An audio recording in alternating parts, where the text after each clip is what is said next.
Councilwoman Bybee. Here. Mr. Crona. Here. Mr. East. Here. Commissioner Hill. Ms. Young.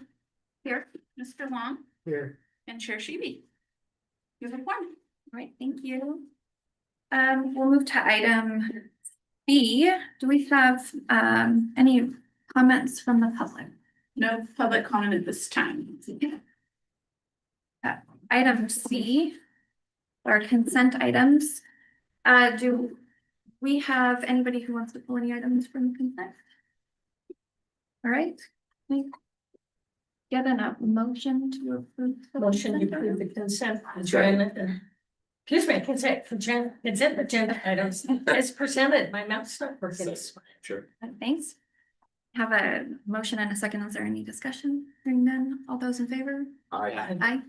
All those opposed? None of those. Have the motion, or sorry, the consent agenda stand. Move into item D, which are our presentations. We have item D1, Miles Partnership. No. Please. Yes, thank you so much. This morning we have our Miles Partnership team, and they are our agency of record and media buying agency. If you can recall, they onboarded just this July. So they just started the contract in July, and I will say they have really been moving quickly over the past couple of months. I think we were chatting, I think that was Debbie's, they have been here in market, meeting with the sales team, meeting with our marketing team, engaging with the community at stakeholder meetings. And I'm excited to have them present an update on our media plan here moving forward, and not to give too much away, but an evolution of our brand platform, No Limits. We're really excited. We've done some research, we've done some community engagement, and we really see an opportunity to really enhance the No Limits brand platform. So without further ado, I will pass it over. We have Debbie Johnson, Senior Vice President, as you can see on the slide, Ben Walton, our account director, and Ben Powers, the creative director, who's been working very closely with also the internal marketing team. We have Brian Mann in the audience, our creative director, and Kristen McCollum, who've been working really closely with us. So I want to give them a shout out as well, just internal marketing team. So without further ado, Miles Partnership. Thank you, Christina. We are so excited to be here. It's an honor to be back. I have loved every single visit that I've been to Reno. Every time we do something different, we get to explore the community a little more, and it's fantastic. We learn more about the destination, so that will continue as we're here for this trip. We are really honored to be your partner. Like, truly, it's been a fantastic collaboration between our team and your team, and I feel like they have blended in such a way that's just provided benefit to both teams, and it's been fantastic. So we are really excited to share with you today what we've come up with. We've shared initially with the team, but for you all that are in day in and day out to see this as well, it's really a pleasure for us to be able to do that. So with that, I'm going to turn it over to the Ben and Ben team, and then we'll be happy to answer questions afterwards. Just yell out Ben, one of us will respond. Is this the clicker to the Ben? Should be. Awesome. Well, thank you for having us. As Debbie mentioned, I'm going to quickly walk us through just some updates here, starting with our leisure campaign, moving into M&C and sports, and then handing it over to Powers to walk through, as Christina mentioned, this evolution of the No Limits brand platform. So we were, again, tasked over these last few months to come up with this 12-month plan, which is really balancing these always-on tactics, these evergreen tactics like search, social, programmatic, but then also complementing that with custom partnerships and activations to continue to drive that awareness, that affinity, and ultimately visitation to Reno Tahoe. So walking through that quickly, we just wanted to give you all an overview on how we approach media targeting, how we approach identifying our key target markets. And so quickly walking you through this, it sort of works as and statements and a hierarchy or a pyramid, if you will. So everyone that we target is a travel intender. Based on the data we get from their digital activities online, we know that these people are curious and interested in travel. They have already qualified themselves as such. We're then looking at, again, these DMAs that are key to us, whether it's drive or fly, which we'll get into on the next slide here. And then we look at the behavioral and contextual. So that's a lot. So what does that actually look like?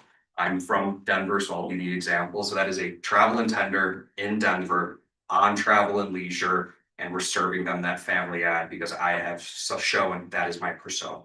So it really comes all together to make sure we're using these dollars really efficiently and effectively. When we look at media markets as well, I know this one is always hotly debated. So when we look at our drive and our fly markets, we actually layer in sort of three tiers and three data inputs. We first look at actual device visitations here from the market in the previous 12 months. So how many devices are showing up per DMA?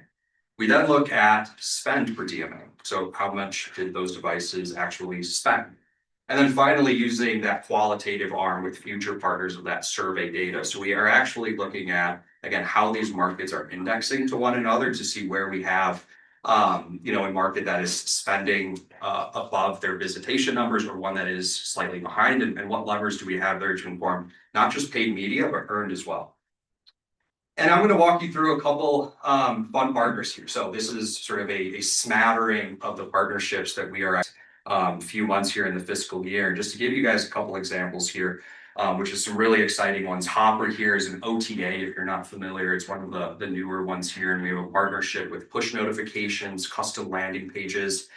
It just launched in November with a whopping $4,000 of spend.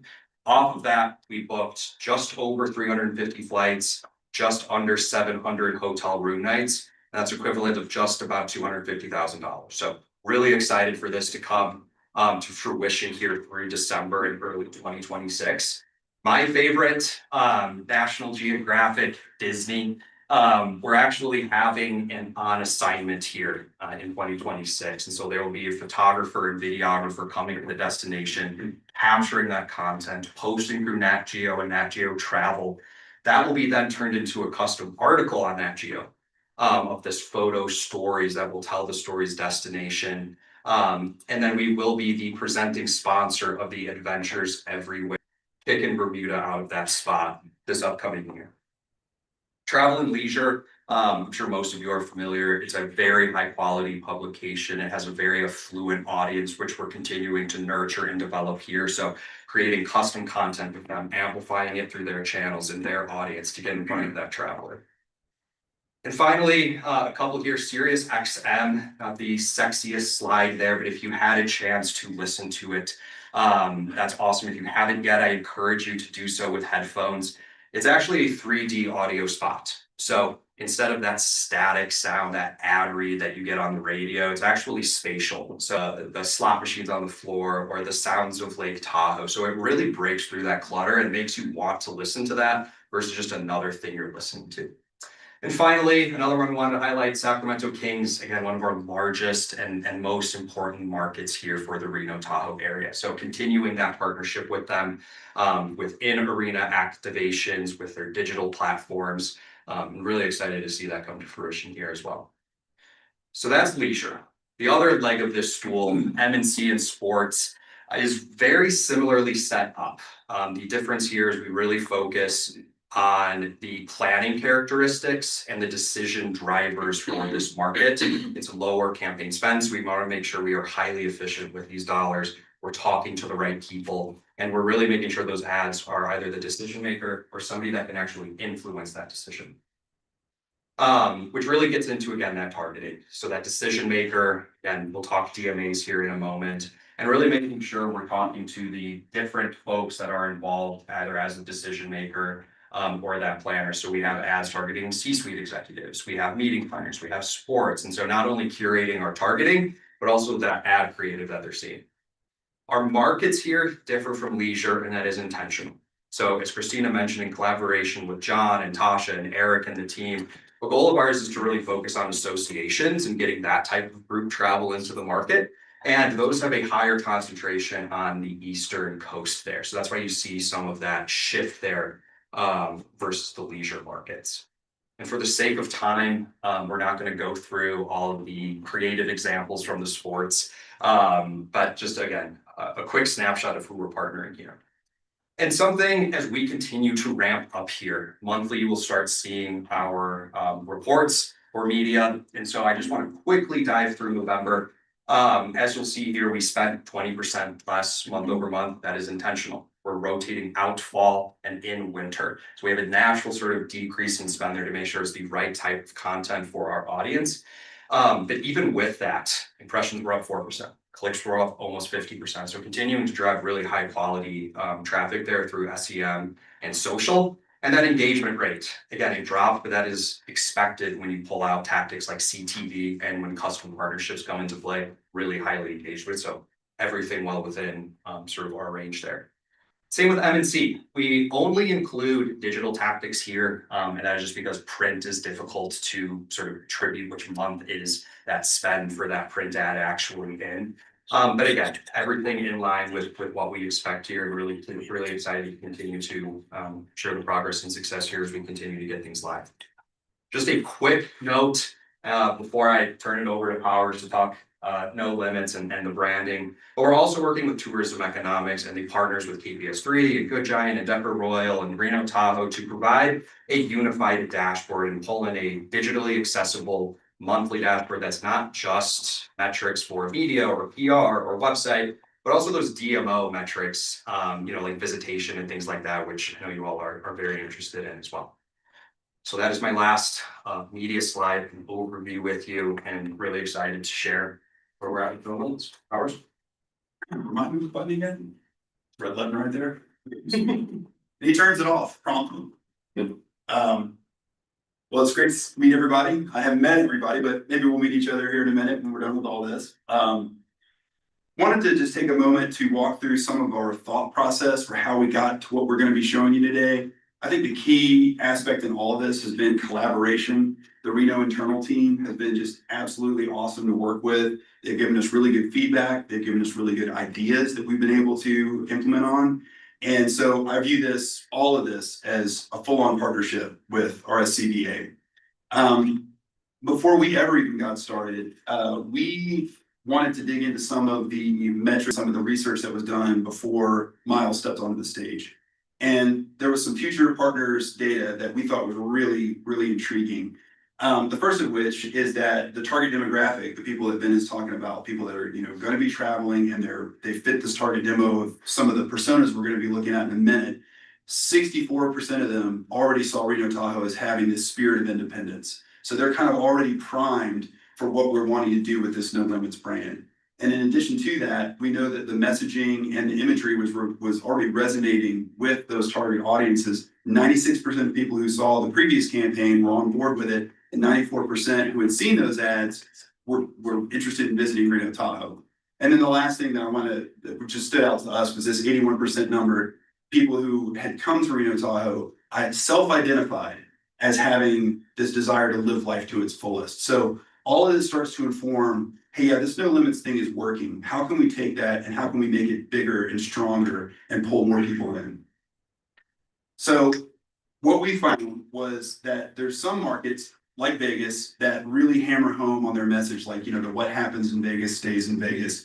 And we saw that, Reno, while it has this great No Limits approach, wasn't leaning into it as heavily as it could. So that was our first step, was saying, okay, let's make this the star of the show. The opportunity there, obviously, because it didn't have that strong brand voice or as strong as some other markets, it was maybe perceived a little bit less distinctive. Well, this is an answer to get that distinction that we're looking for. So what we really found in all this was that some other places, we looked at some other markets that have this kind of ski town, downtown combo kind of stuff, but Reno is really the only place where it's like right on top of each other. This is like what makes Reno Tahoe is this direct juxtaposition of beautiful outdoors and vibrant downtown. And then we broke that down a little bit more granularly, this emotional appeal, emotional promise. Why would people want to come here? Well, there's boundless potential. I mean, when you come here, bring your ambition. We're going to hook you up. We're going to encourage your freedom. That's the how. The intentionally unexpected, it's almost like you couldn't design a better place than this to have these two worlds right next to each other. It's almost like it was designed intentionally. And then we reward curiosity. No matter where people go, whether they're on a mountaintop or they're in a casino, they are going to be rewarded for going out and doing something of their own accord. Living the moment, that identifies perfectly with our target demo, the people who identify as living life to its fullest. And so when they come here, we welcome the unexpected. Something that I've discovered, this is only my second time in Reno, is everybody's really welcoming. And it's just this great vibe. So bring your authentic self to Reno and it's going to be rewarded. So that's how we kind of set it up and then pay it off. The brand promise that we came up with that kind of wraps it all together is your ambition thrives in Reno Tahoe, the land of no limits. So that's supporting our 3 brand pillars. We've got unbounded ambition that when you're here, you can do it's wide open. This is your place. The great contrast is what we're using to refer to this landscape downtown fusion. And then unpretentious energy are the people. Everybody that you meet here that's just open and welcoming and just awesome to be around. So with that in mind, and you'll see this kind of reflected in these headlines and some of the copy that we're going to be looking at, we set ourselves some own internal rules for how we're going to write this brand. We do that through a series of this, not that statements. We want to make sure that it can pass this test whenever we put new creative out, that it's confident but not arrogant, that it's passionate but not overzealous, offbeat but not standoffish, challenging but not critical. It's not a dare. Just, we'll push you a little harder, but we're not going to push too hard. And welcoming, not pretentious. All of these rules start to formulate this brand voice that feels very Reno Tahoe. We also did, after several rounds of back and forth with the Reno crew, we did this quick survey that gave us some really surprising results. When we showed some imagery of the area and things that you can do in Reno, the response was awesome. You can see that it's a little small here on screen, but the big takeaways was like 37% saw this as a great family travel destination, and 49% saw it as a great hybrid of not just this outdoors, but of the gaming aspect. So what we're seeing is that Reno really has captured mindshare in both of its key offerings, the gaming and the outdoors. People already know Reno for gaming, but they now see the outdoor aspect of it as well, which is fantastic because we want to make sure that we portray everything that this region has to offer. Moving on with some of this One Pulse data, the people that took the survey, the biggest numbers from how they self-identified, again, were directly in line with what we started with from the Future Partners data. We've got people that say challenging myself is my style as one of the big numbers, life to its fullest, which again, all falls in line with this no limits push that we're making. And then this was the one that just blew us away. Has participation in the survey, seeing what Reno Tahoe has to offer, increase your desire to visit. We got a 97% yes rate. Ben, what is the usual response rate on that? We typically aim for 30 to 40%. So again, we see this as a phenomenal signal to us that as long as we can push awareness, we can then influence that visitation. So we get this creative out there and what this creative should be, but also again, when we start talking about where we started here today, what are those channels and mediums to actually accomplish this? So super exciting to see that result. Yeah, and also showing that no limits again is the right track to follow. Ben, Yes. what's the end number on this? How many people answered maybe? Oh, We tested, you'll have to forgive me the exact number. We did a few hundred in each of our tier Yes. 1 markets. It was So 400. So 400 each, Yeah. again, and these were through that exercise of DMAs, the markets that are most critical for our visitation. So this was your Sacramento, this was Salt Lake City, this is Denver, this is LA and San Francisco. So we're very closely again, in this iteration of testing, we want to make sure this resonates with the highest number of people that are coming here and have the highest share of wallet spend. And in addition to that, this One Pulse survey platform, we filtered down through some really key demographics to make sure that the people who were responding had that as part of their profile. So outdoor activities, gaming, what were some of the other, like there was a family was one of them. And also like, have they been to the region? Right, was another, we bifurcated it at the front end with whether someone had been to Reno or not. That was like the first question they got. And then if they hadn't, they got another set of questions that kind of took them down this path. Plus or minus 1,000 is where we were at. So, Chair, can I ask some questions? Sorry for interrupting. Absolutely. That's fine. So plus or minus 1,000, plus or minus 1,000? Yeah, again, 1,000 plus or minus like a. 1,000. Yeah, You're saying 97%. We took the survey. Yeah. We're really on board with that. He was the dissenter, but I had veto power. Yeah. That's awesome. So this was done in which markets again? And they were tailor-made. I mean, I don't know, Kristen, go and jump in, but this was done in which markets that we're looking to promote? Our key feeder markets Yeah. that were on that graph. That was a big graph. I mean, Oh, we focused on what we'll call sort of tier one, if you Yeah, will. So yeah. these are markets that are, there's about 4 to 5 markets that represent over 50% of visitation to Reno Tahoe. So that is where we focused our testing here. So again, it's Sacramento, it's Bay Area. We're looking at, again, Salt Lake, Denver, and I think Seattle was one of them. And then we also, again, had a couple tests in tier 2 cities, but we primarily focused that audience in where we're seeing the most spend and seeing the most visitation into the region the last 12 months. Sorry, one last question. Yes. In doing this, those results on engagements, you're educating the possible consumer. Mhm. You're then asking them, how excited are you wanting to come to this region? 97%. I mean, this is a tremendous graphic. Did you start off and say you shoot for 40 to 50%? We are under 40. 30 to 40% yeah. is where we typically see a destination rank in. You've completed the survey, the images, again, all of the branding and creative. Are you now more interested in visiting this? So And it's not necessarily shooting for that number. Yeah. It's like you said, it's putting out the questions that we want answered to get a pulse of the messaging that we're working with.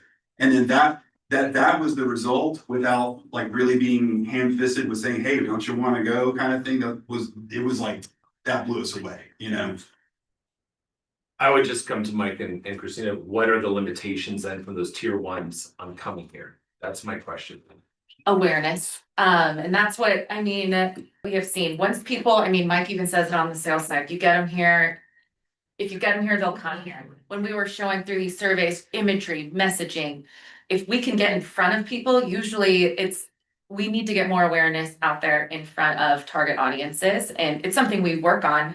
It's something every brand could use. It's not unique, but that's just where what really I appreciated about this is that no limits and that imagery that we are using in our advertising and our creative is resonating this well. That it's like, what do you think about this? And they're like, oh my gosh, 97%. Yeah, I want to go there. So that the right things are also getting in front of the right people and that it's resonating. That was really what we were hoping out of this survey is how do they feel about no limits? What do you think when you think no limits? And especially when tied to this imagery and this messaging and like the stories we're trying to tell around it and really the value and the personal inspiration that you feel when you see that and that this is a place that can celebrate all of those interests.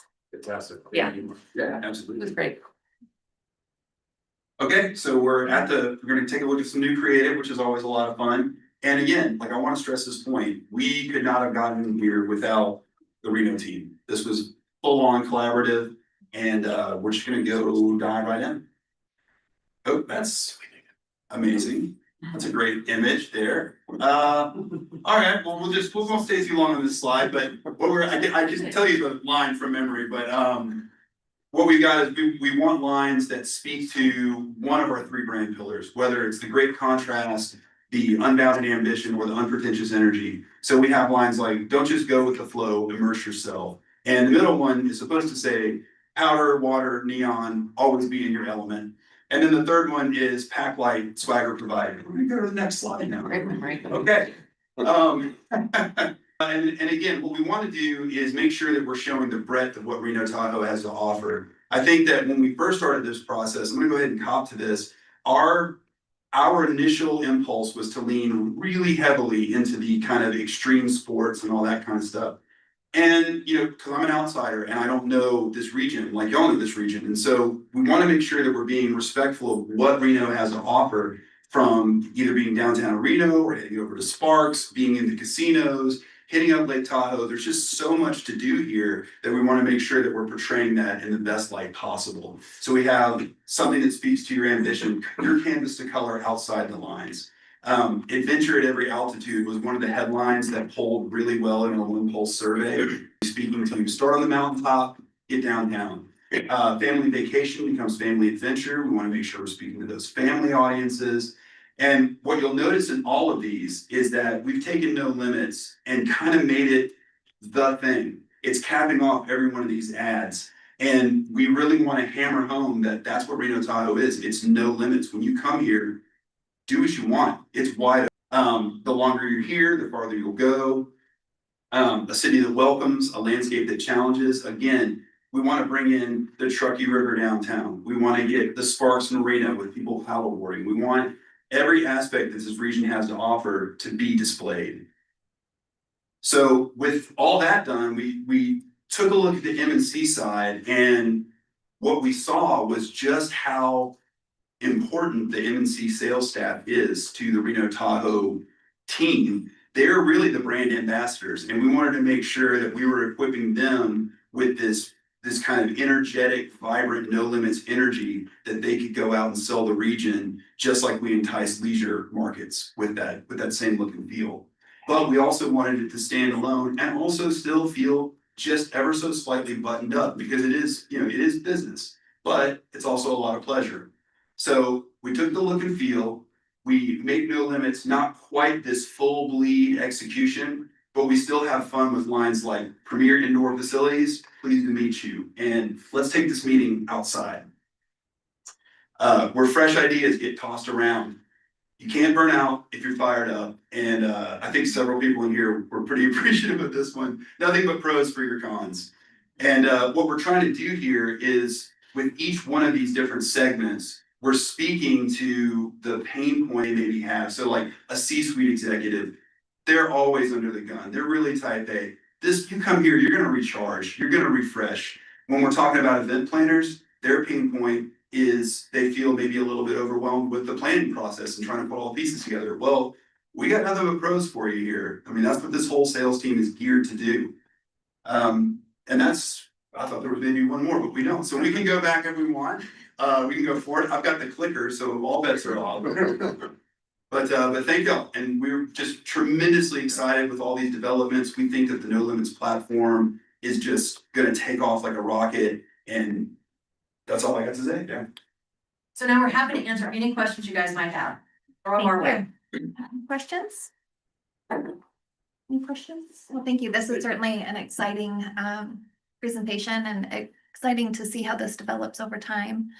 The only thing I'd add is, and I really appreciate the fact, I know that you're a new agency of record, and often you see that, and a lot of times new agencies of record will come in and just absolutely do a 180, and it has to be their idea, and it has to be their new campaign. And I think taking the momentum that this has had, but now to just really kind of boost it, I really appreciate that. I think there's a saving and efficiency too, but I think I really like the track that you're on, so. And it's great when you have a good place to start, right? We had a good place Yeah. to start, and then all we can do is continue to go up. So that was a great thing from your team already had, and we were just able to help continue to elevate. We'll continue to do that. Thank you. Thank you. Anything Any else? questions? All right. Thank you all very much. Thank you. We Thank appreciate you. the opportunity. You too? Okay. Thank you so much. All right, I believe next up is item D2. Madam Clerk, do you have any public comment on item D2? No public comment at this time. Okay, thank you so much. At this time, we will see a presentation from Reno Pro Soccer. I think we have an expert in the house. So take it away, Wendy DeMonte. Oh my gosh, thank you so incredibly much for allowing me a little bit of your time today. I'm incredibly excited and how fortunate to have your new marketing team here. I said, oh my gosh, do you mind staying for my presentation? So thank you. Because you guys care about sports and I'm all about sports now, which is incredibly exciting. People often say to me, Wendy, why do you care about sports? And people don't realize that I grew up in a sports family. My dad was the commissioner of the WCAC. So my brother and my mom flew around the country watching games and being a part of big time athletics. And then my brother played football here at the university. So did my dad. I swam here at the university. So we love sports. And my dad always said, Wendy, go into sports broadcasting because I see a future for women in it. And I was like, that's crazy, Dad. I'm a hardcore journalist. And so I should have listened to my dad. Anyway, just a quick disclaimer, everything I'm about to present is our goals and what we anticipate achieving, no promises, but boy, we are not gonna burn out because we are so fired up on our team, I'm telling you. Soccer and the USL in Northern Nevada. My name is Wendy DeMonte. I am so incredibly proud to be here today and introduce myself as the CEO of Reno Pro Soccer. It's a title that it's a dream come true, what we're gonna do for this community is gonna be remarkable. So soccer, I'll bet everybody in this room grew up, the entree into sport is soccer. We all get a pair of cleats and one of those jerseys where you flip it inside and outside, depending on if you're home or away. It is the sport of the world, and now it is the sport of the United States. We're gonna see that especially next year in 2026, when the World Cup comes to our soil.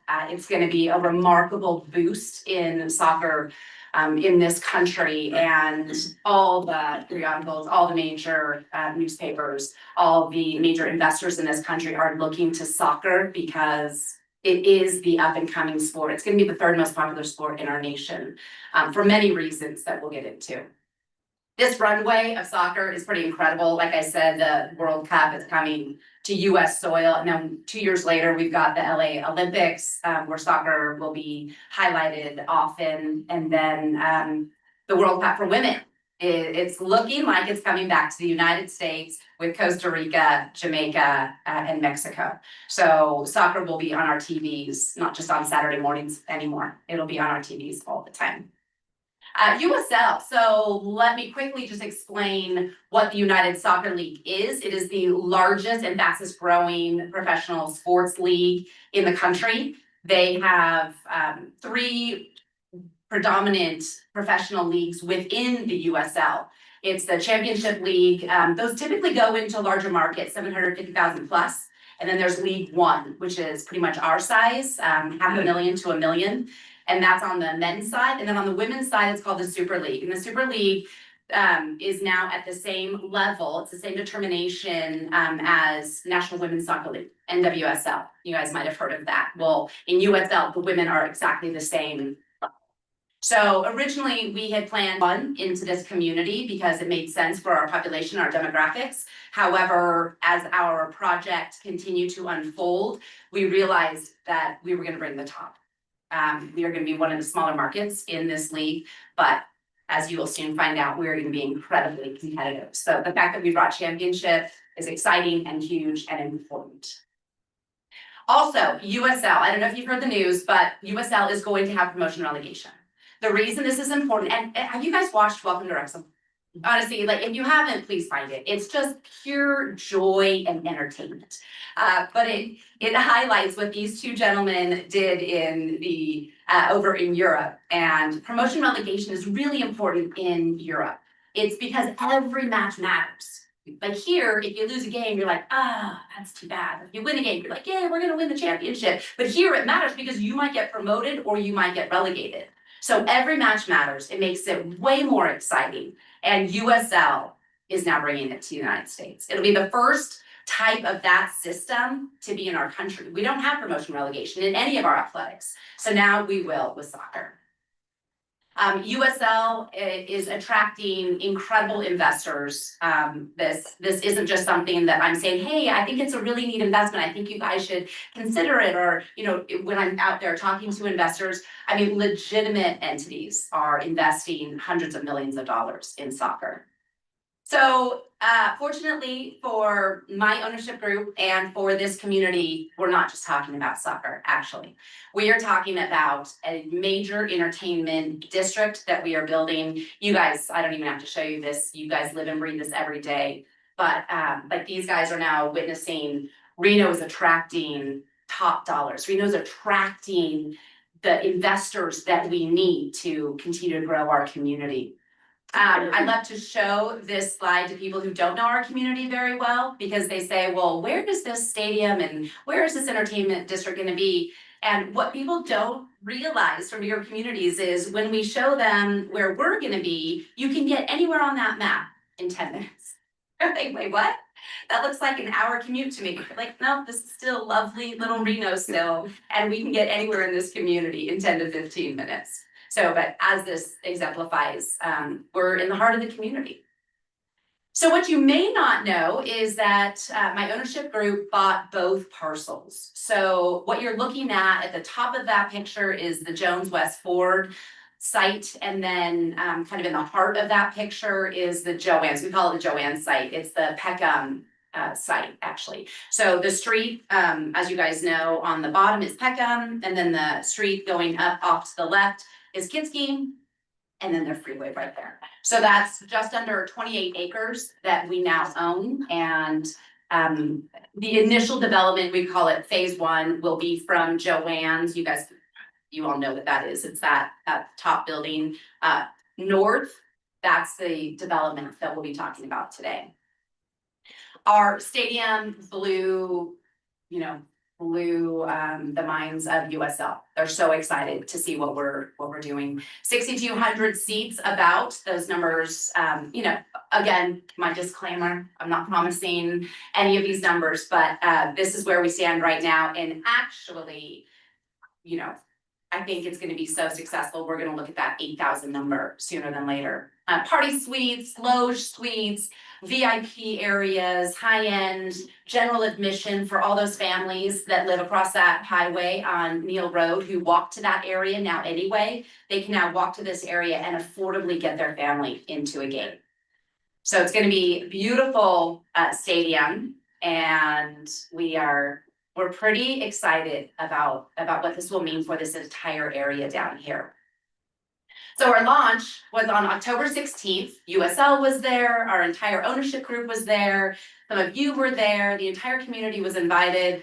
We ended up having the 4th largest launch in the USL ecosystem. So people are excited about what we're doing. People care about soccer. They want to know. And the 4th largest launch, what does that mean? It means that we had more people sign up for our newsletter and go onto our renoprosoccer.com website. So USL has tons of data. They measure absolutely everything, and we came in 4th highest. So we know that people will be excited when this is built. We are reaching out to the community already. We've already had 2 listening sessions with our community. In fact, last night we were in Sparks at Revision Brewery, and we had a great group there because, again, we don't have a name, we don't have colors, we don't have a crest. We are not just bringing back 1868, the team that was originally here. We are creating something new. It might be named 1868 if that's what really resonates with the community. But we absolutely have a lump of clay in front of us, and we are molding and building something beautiful. So tonight at 5:30, we will have another listening session at Skipolini's at Summit Mall. You are all invited if you want to come out and give your input. They're pretty fun, actually. It's a really fun experience to be a part of. So if you can't make it tonight, just go to renoprosoccer.com and sign up for our newsletter so that you'll know. We're having several more of these. I mean, we really, our goal is to reach out all over Northern Nevada so that everybody feels a part of the decision, because it's huge, right? It's who we're gonna cheer for. It's who we're gonna wear on our shirts. It's who we're gonna wake up and stay up late for to go watch. So community input matters to us. So again, it's not just a stadium, it is a stadium anchored entertainment district. It is a walkable village where we will have bars and restaurants and things for families to do from this convention center that is so amazing. And then, I always think of the volleyball families. They come here, they have a match at 10, and then they don't have another match until 3. What do in the interim? Now they can safely walk across the street. They can easily spend 5 hours in our district with good, fun, healthy things. They can go to a game. I think about my own experience. And when my kids were playing soccer and football and lacrosse all across this country, we were in that same situation. And we always looked for things to go to. I mean, we went to a hockey game one night just because it was nearby. And we're like, oh, that'd be cool. So that is what we will provide all of the visitors to this area. And they will come, they will have something extra to do. It'll be super fun to market soccer in Reno. So I just think it's gonna lift up this entire area. Again, it is an industry trend. I mean, we are talking to investors we are competing with big time investors over other projects in the country. Soccer, not soccer specifically, but sports, anchored districts are the trend all over this country. And we think that we are building one of the most impressive. We have 169,000 cars that drive past us on the freeway every single day. 23,000 drive past us on Kidsky. So that's really attractive to corporate sponsors. They're pretty excited about that. But we are doing what the rest of the country is trying to do. USL talks all the time. We've got to have these stadium anchor developments, and that's what they want, and we are doing it. So we're actually kind of ahead of the game in USL on all of that.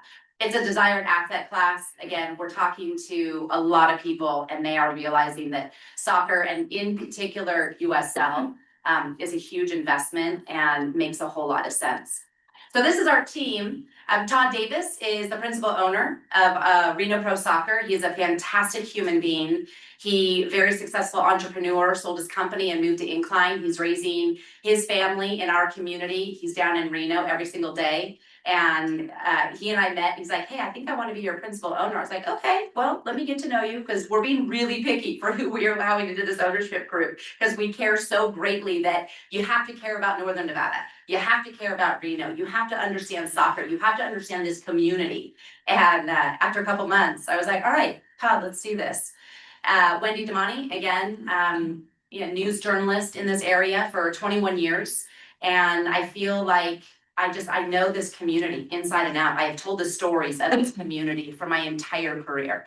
I have dedicated hundreds, if not hundreds, right, thousands of hours of my free time serving on boards, all of the boards in this community, emceeing every event. How many events have you been to where I was the MC?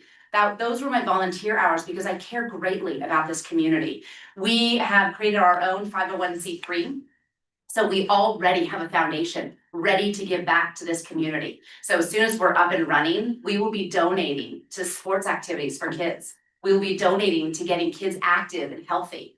So that's the half of our ownership group. The other half, we are small and mighty, but boy, we are mighty. Bob Insenberger is a well-respected attorney and mediator in this community. He's been regularly awarded top attorney awards through, across the country. So he is a fantastic human being and is keeping me out of jail at every turn. So I just have Bob.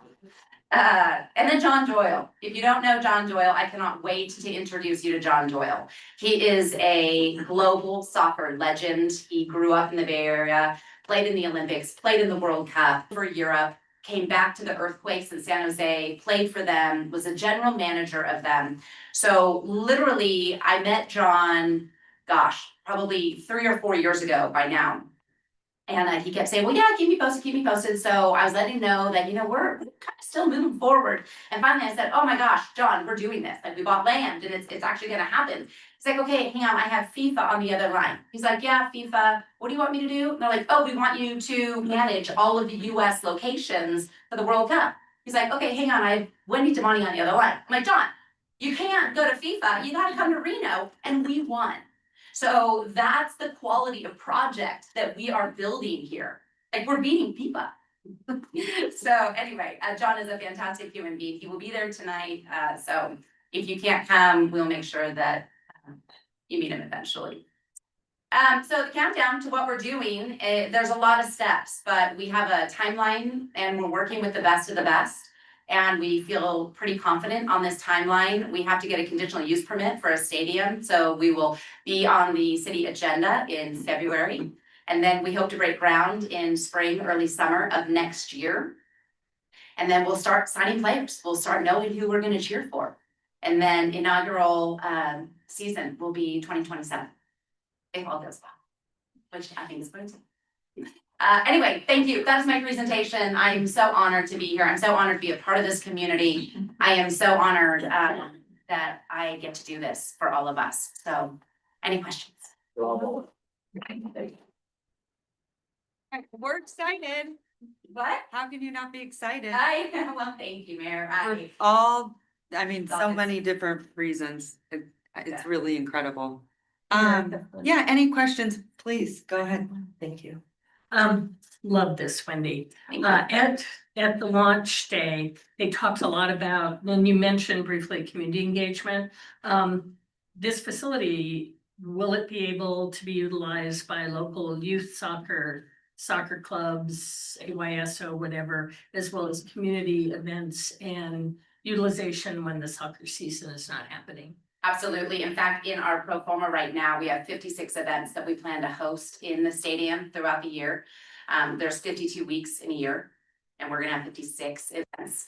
So we plan on making the stadium available to the community. You know, when you think about it, when our, like, for example, the soccer field, the soccer pitch, is the largest field of any. And so we can host lacrosse, rugby, football, you name it, we can have it in our stadium. So when our high school football kids go to Vegas for the state championship, they get to play at Allegiant Stadium. When they come here, my son, his senior year, they played at Carson High School.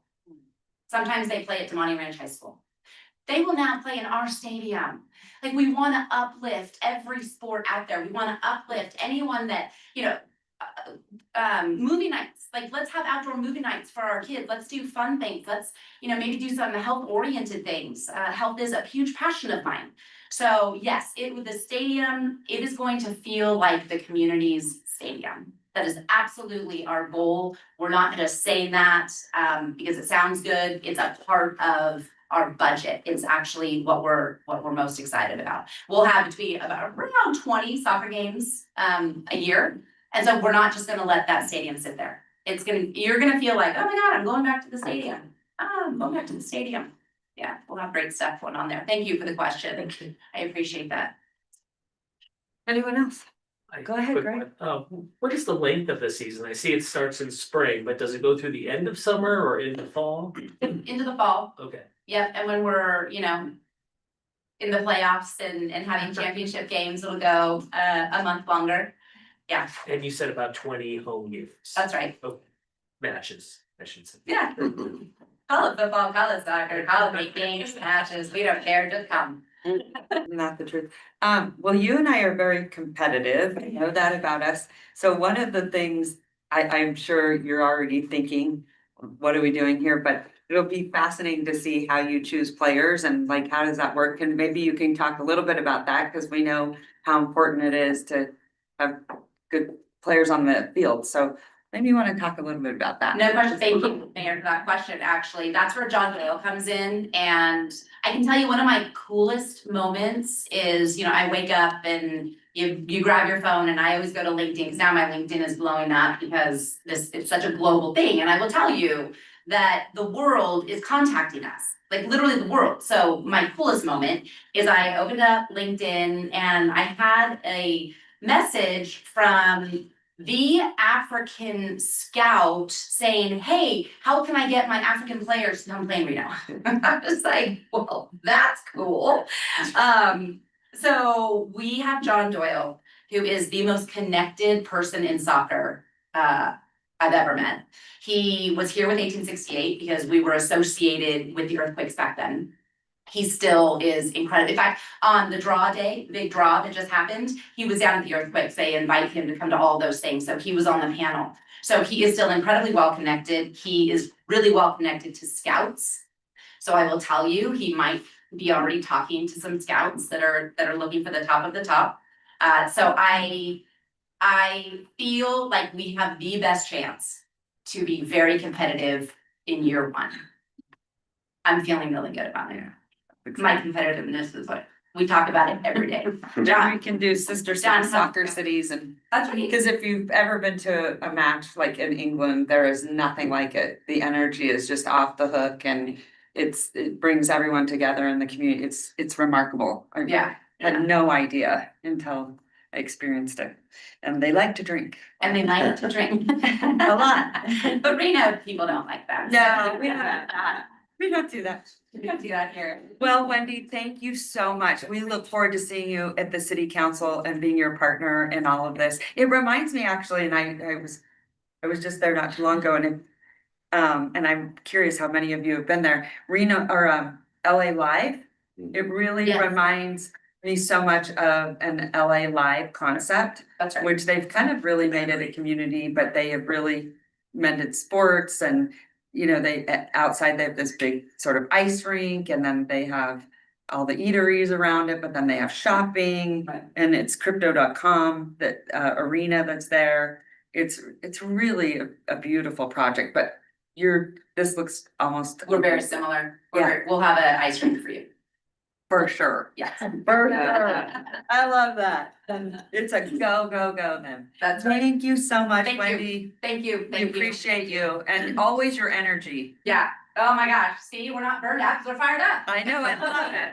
I love it. Good job. Great job.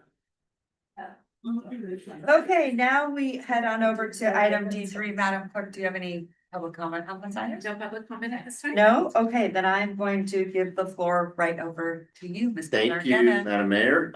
Wendy, great job. Obviously, we've been in a lot of communication with Wendy and her team and we are ready to start selling the facility tomorrow. So we cannot wait until that becomes a reality. Before I get into my department updates, my prepared updates, I wanted to update the board as it relates to the majority of the senior staff and some of the board participated in the Governor's Conference on Tourism, the last day and a half. Now they're referring to as GovCon. Several of you went to the banquet last night, so thank you. Outstanding conference. Travel Nevada did a phenomenal job. Reno Tahoe sponsored the opening reception. The content, the information was very informative.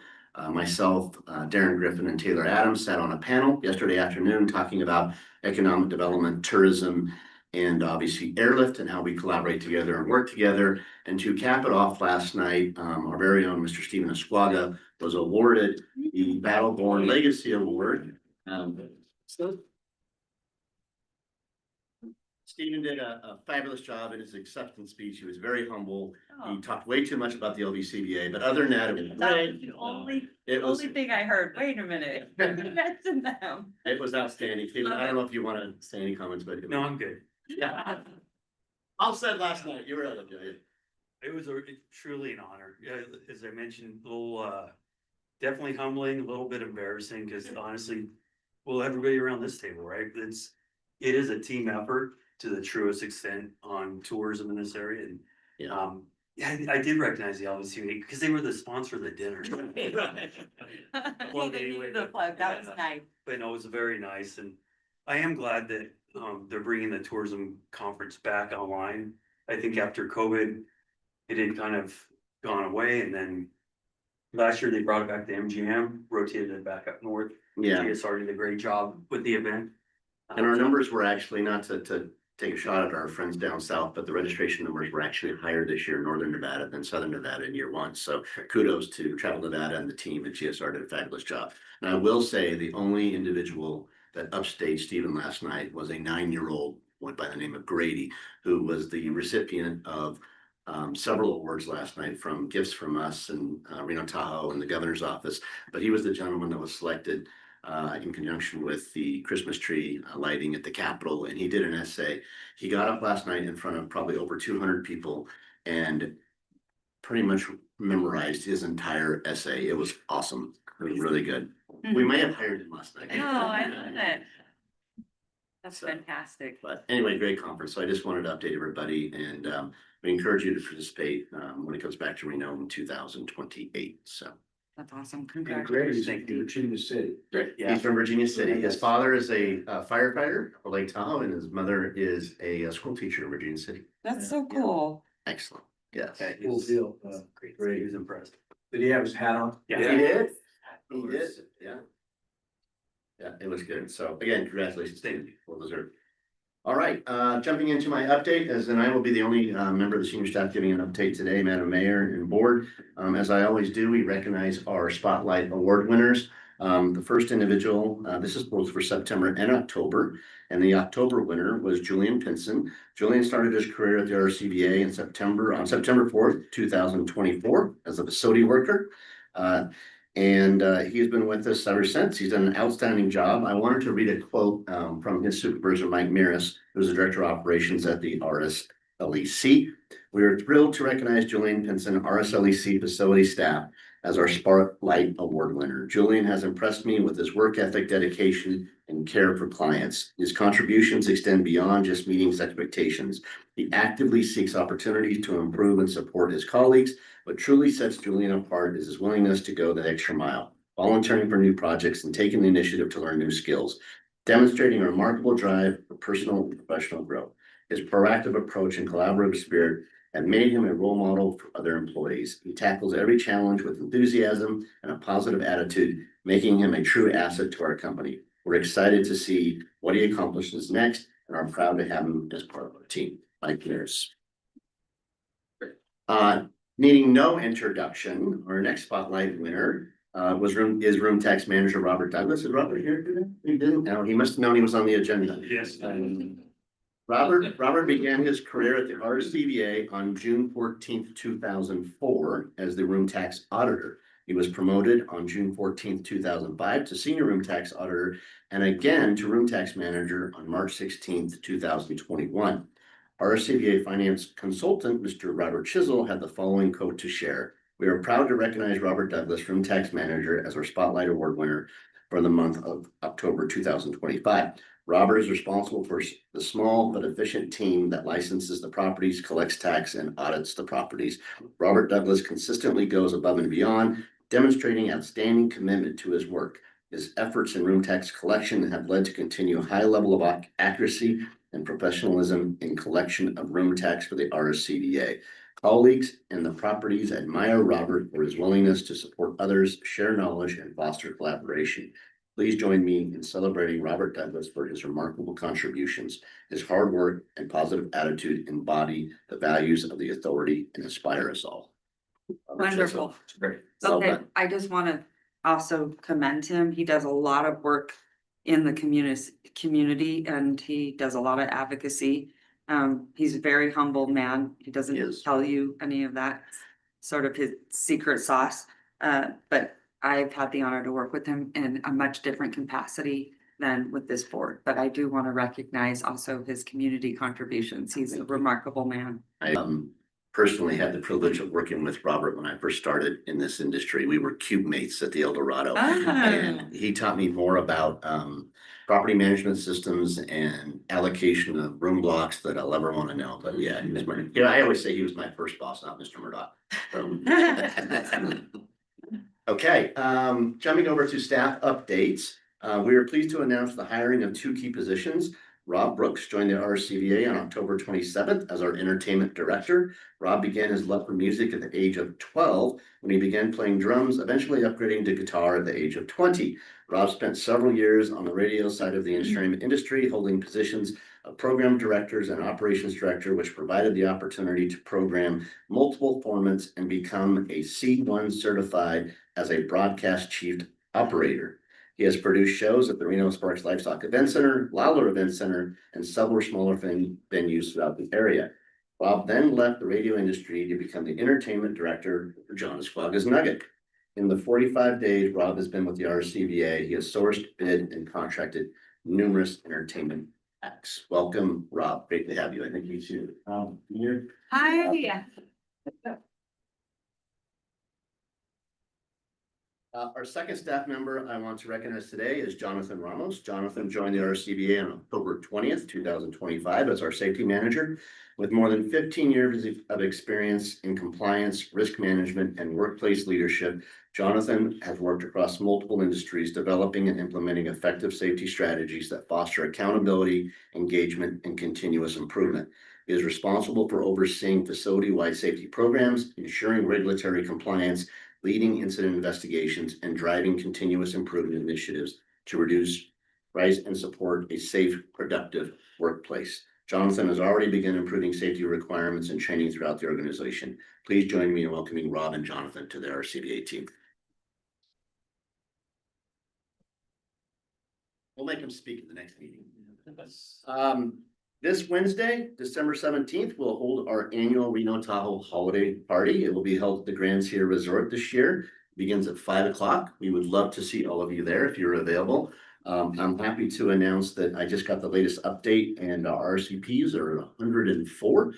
I think about 3 years ago when we brought the holiday party back, I think we had 40 people at the National Auto Museum. So clearly we have, and Mr. Esquaga, the Peppermill kind of set the stage. We have now a reputation of throwing a good party. So thank you very much. Again, we'd love to see all of you there. Our next quarterly stakeholder meeting will take place on Thursday, December 18th at the Reno Sparks Convention Center in rooms E1 through 3 at 3 p.m. in the afternoon. We'll be sharing updates on destination performance, promotional efforts, and key initiatives shaping our region. In the spirit of the season, there will be festive refreshments and time to mingle in a relaxed setting with fellow stakeholders and RSCVA leadership. Again, we'd love to see all of you there if you can make it. Quick update, we have obviously started our second season of indoor track, so I wanted to kind of give an update on where we're at. Our first meet took place last week. We have 12 indoor meets scheduled, culminating with the men's and women's Mountain West Conference and Mountain Pacific Conference Championships, February 26th through March 2nd. Season 2's inaugural meet, the Silver State Invitational, hosted by the University of Nevada, was held this past weekend. We had 24 teams and 500 plus athletes completed. Conservative room estimates are just over 1,100. The combined efforts of the University of Nevada women's indoor track staff, athletic administration, and the RSCVA sports team led by Shelley Fine resulted in expanding participating universities and increased competition. Last week's first meet included schools from the Mountain West Conference, Big West, Pac-12, and the Big 12, represented by Baylor University. Jumping over to NBS, I wanted to update the board on activities at our 4 venues within the National Bowling Stadium. I'm happy to announce that we have contracted with Mr. Will Durham, who will introduce the Light Circus Neon Museum at the NBS this spring. The museum will showcase iconic vintage neon signs from all over Nevada. The glow from these spectacular neon signs will create an atmosphere that takes visitors to a dreamlike, nostalgic space where guests can learn about our truly exciting and maverick history. The museum will offer dynamic and unique programming that will complement the neon signs and the stories they tell. They will offer lectures, demonstrations, activities related to Reno special events and bowling events at the National Bowling Stadium. The Light Circus will also host special events such as weddings, holiday parties, corporate events, and galas. They aim to be a community hub where guests celebrate our colorful history and create new memories. We continue to sell and activate the venues at the National Bowling Stadium. Venue sales team led by Renee McGinnis and her team have done an outstanding job in a short period of time in this first 3 months of this fiscal year. Just to provide a summary, from July through December, the team has contracted 41 events at the Kingpin Lounge, Stadium Club, and Stadium Theater, generating over $113,000 in revenue, which kudos to Renee and the team and Chad. Great job, everybody. Appreciate you. And as I always do, jumping into our updates on how we're performing, we had an outstanding October. So these are the results of October 2025, fiscal year 24-25. As you can see, overall tax revenue was up 4%, ADR up 0.4, and overall occupancy 2.2. Jumping into the segmentation, tourism sales room nights is sometimes down or was down 3.4%. And sometimes you look at that, that's a negative. But generally, when you look at segmentation and mix, if there's a segment you would desire to be down, it would be tourism. And that generally was a result of because direct bookings, casino, and group, which is a higher ADR, are up. Overall group room night sales in terms of pace up 32%. Great job, Mr. McGinnis. And visitor count up 1.9%. Again, excellent numbers comparing October of this year versus October of last year. How are we performing year to date? I'm sorry, October versus budget. Again, as we've been for this entire fiscal year, the numbers have been outstanding versus budget. Just a few highlights: 9.8% over room to tax revenue, ADR up 4%, and occupancy 3.8%. How are we doing versus fiscal year July through October? Because of the results of October, we are closing the gap in terms of prior actual. So far through the first 4 months, overall room tax revenue to the prior year actual is down 1.6%, ADR 1.4%, and overall occupancy basically flat at 0.3%. When you look at, again, the segmentation, visitor count, group sales, and room nights, all are up, with visitor count being slightly down at 0.8%. Are we looking through the fiscal year versus budget? Again, very strong numbers, very positive. 5% overall room tax revenue, July through October. Overall ADR up 2.7% and occupancy 0.9%. All three, again, segments, visitor count, group sales, and tourism sales, all up significantly. So the numbers are very strong. With that, that concludes my update, and I'm happy to take any questions. Awesome. Great job. Thank you. Okay, questions? You did such a great job. Love We it. don't have any questions. Thank you. Right, it's awesome. Okay, we're gonna head into item E1. And I'm gonna ask Madam Clerk, do you have any public comment on this item? Gonna go with no. I could just tell by your face. Robert Chisel. Yes, I know it's the most, Extraordinaire in this space. Yeah. So the floor is yours. well, and like I was gonna say, this is probably the most exciting portion of the agenda. I know everybody's been waiting for this and I will try to keep it under an hour. No, actually, this is any comprehensive financial report for the fiscal year ending June 30th, 2025. The audit has been completed and we're presenting it to the board for your approval. I'm going to quickly go through the presentation here of what I have. It'll be quick.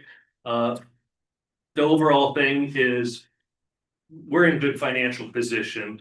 We have good revenues, our expenditures are in line with our revenues, and our ending fund balances are good. So I'll go through the annual comprehensive financial report at a high level.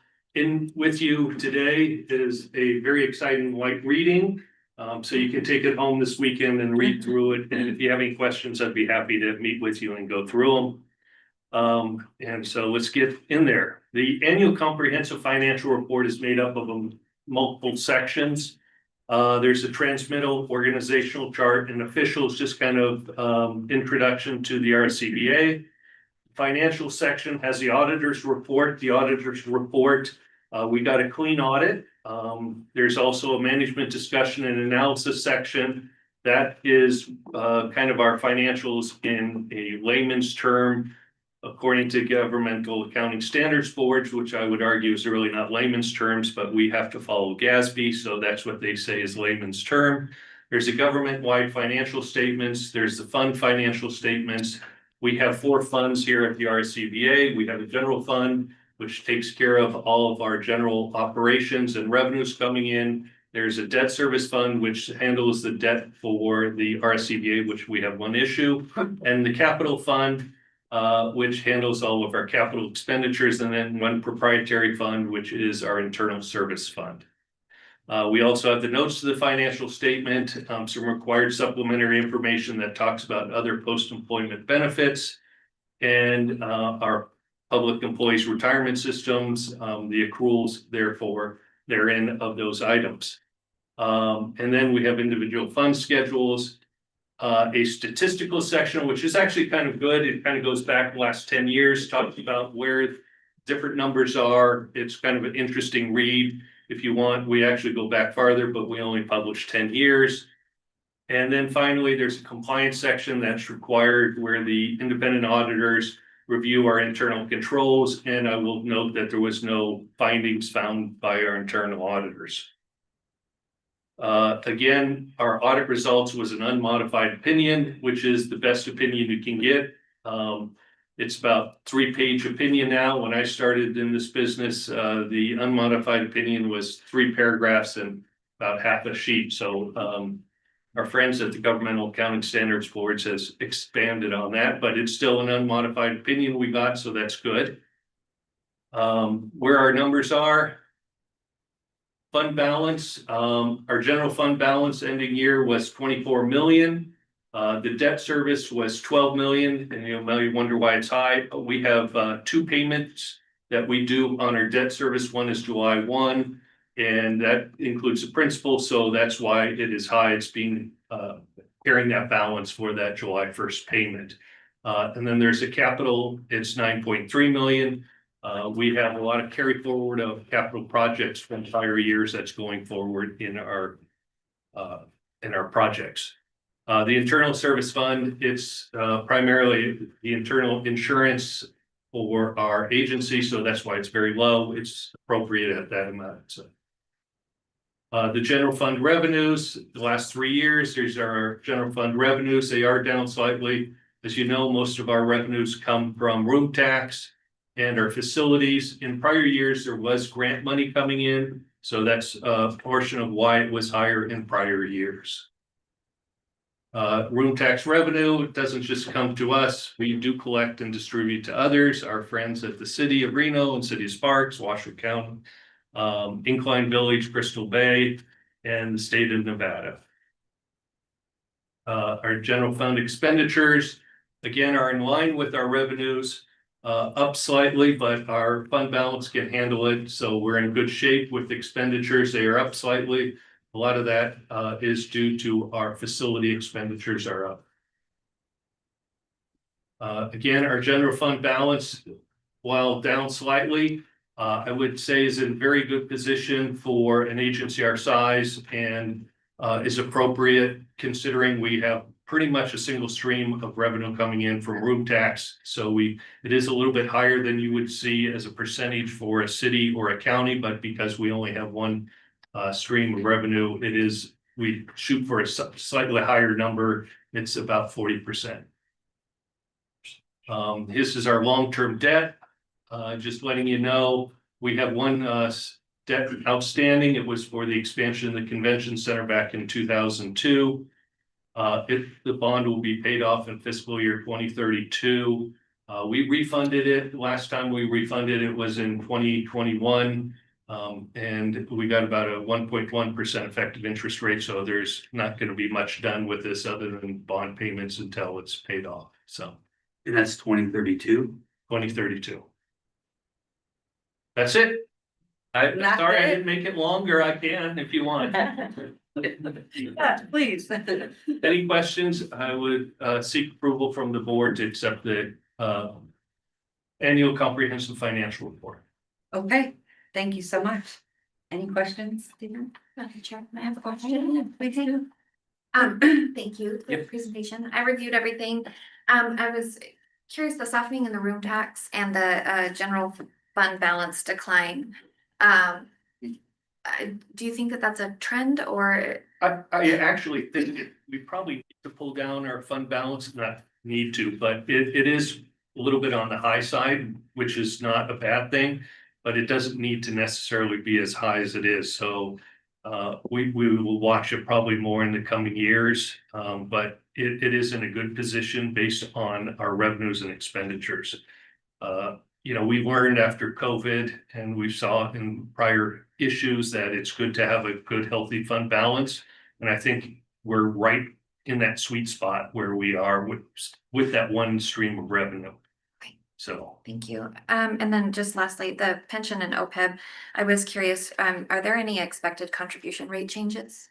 Well, PERS just went up to, for us, 38% for not just us, all Nevada government entities. I wouldn't mention what police and fire is. I'll let our friends at the city, if they want to bring that up. But it is 38% currently now. So there isn't really much we can do with PERS. It is what it is, and we just have to ride along with that. The OPEB, I will say we are somewhat in a different position for OPEB. Other post-employment benefits, OPEB is what it stands for. It refers to retiree benefits that employees got. Most government entities have those in the form, and here in Nevada, in the form of health insurance. After an employee retires, they continue on with that health insurance.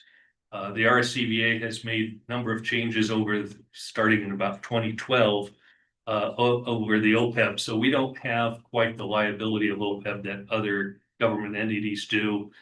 We don't, only those former employees prior to 2012 receive health insurance when they retire. So we've kind of stopped the bleeding, as we say. So we've kind of changed the numbers. So it's not as high a number as you would see at another agency. I call them silent budget killers. Yes. Thank you. Yeah, no problem. Okay, Robert, I just want you to reiterate where the majority of our money comes from. Room tax. Can you say it again? Room tax. Okay, and just It's letting our everyone bread know and butter how is important room tax. room taxes. It is. Room tax, room tax, room tax. Yes. Okay, thank you so much, Robert. You do such a great job. I don't know anyone that knows the budget like Robert. You're like this budget genius guru. But thank you so much. And also thank you for all your help over the last few months. It's been really, really invaluable. We're super grateful. It's been fun. I like this. Well, usually it's a challenge. I know that. So you came in just ready to go and we're really, really grateful. Thank you. Good job. Okay, now we're gonna head, Make a motion to. oh, we need to, sorry, we're not approving any budget, sorry. We've got all these presentations this morning. Yeah. Yes, we probably need to approve our budget, or you're not going to have any money. Okay, with that being said, Mr. East, would you like to make a motion? I like that. Thank you. Okay, Mr. East has made the motion. I have, yes. Okay, perfect. Do I have a second? I'll second. Sorry, Steve, I got to Stephen first, sorry about that. So I have a motion and a second. All those in favor say aye. All those opposed? Motion carries unanimously. Good job. Okay, now we go into, this is, E2. E2 Transportation Services for the 2026 VFW 127th National Convention. And I'm gonna have the floor back to you, Mr. Thank you, Chair. Madam Mayor. I'm going to have Mr. McGinnis, Vice President of Sales, go through this. It has been his team that has been overseeing this opportunity and went out to bid with the transportation request. So John, please update the board and ask questions. This is a Thank you good much. one. For the record, John McGinnis, Vice President of Sales. If you recall, Emily Flynn did a fantastic job in contracting or actually getting the bid for Reno to be awarded the VFW Convention, National Convention in 2029. And in addition, we were also given a nod to go after the 2026 convention. Historically, VFW usually will go to a city every 10, 15 years. It's kind of like Haley's Comet. So we were able to get this convention in basically a 4-year period. So we will have them in 2026 and 2029. Part of the key component to securing this was to secure transportation for the attendees from the hotels that they'll be staying at that would transport them to the convention center. So with that, a request for proposal for attendee transportation services for the 2026 VFW 127th National Convention was released to the public on October 15, 2025. Included in the RFP was a requirement for the proposers to submit a bid or a base bid. The base bid included providing transportation to and from contracted hotels, the RSCVA Convention Center, during the convention dates of July 24th through the 29th, 2026. Mandatory proposal meeting for the RFP was held in the RSCVA boardroom on November 3rd at 2025 at 3:10 p.m. The staff evaluated the proposals and concluded that all necessary requirements set forth in the RFP 2026 Sales 01 was met by one of the bidders. Protecting the integrity of the bidding process, proposals were to be received in sealed envelopes, where all bids would be unsealed on November 3rd, 2025 at 3:10 p.m. 2 of the bidders were deemed unresponsive. A chart below in the package that you received, we are based on our staff evaluation of the qualifying proposals received. Staff recommends the RFP 2026 Sales 01 to Transportation Management Solutions, otherwise known as TMS, in the amount of $299,328. Transportation Management Solutions met all necessary requirements set forth in the RFP. Staff is also recommending a 10% contingency in the amount of $20,627. This will make the total amount for the contract not to exceed $320,000. Just to be aware, we do have a subsidy that will come back on the room nights that are produced at the contracted hotels that will right now, as it sits, will cover almost 60% of this cost. Generally, this contract is very, they'll contract at a very conservative rate, and they generally go over. And Reno is, the last time we had them in Reno, they did very well. This too is a group that loves Reno and they love the accoutrements that it provides. So we are full confidence that we'll get a lot more than that 60%. So. Well, I think it's a great investment, but congratulations. Yes, Emily Flynn, absolutely. That's so cool. Congratulations to the team and to Reno for getting this. Very honored. That's very cool. Well, congratulations. Thank you. All right, any questions? No, just keep booking. We're doing it. More to come. More to come. Okay, so I guess we should approve this. Make an motion. Madam Chair, I move that we approve the request for the 2006 sales 01 VFW pension transportation services as presented. All right, perfect. Thank you so much. I have a motion. I have a second. All those in favor say aye. Aye. Aye. Hello.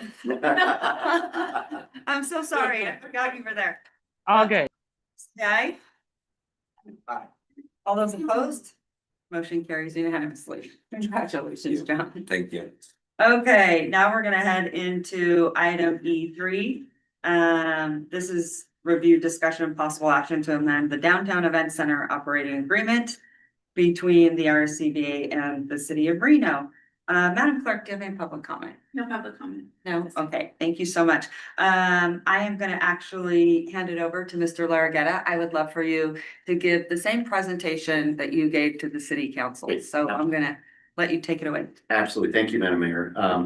To echo the mayor's comments, a few months ago, I provided a presentation to this board, which was voted on unanimously, and then I presented the same presentation to the city of Reno City Council.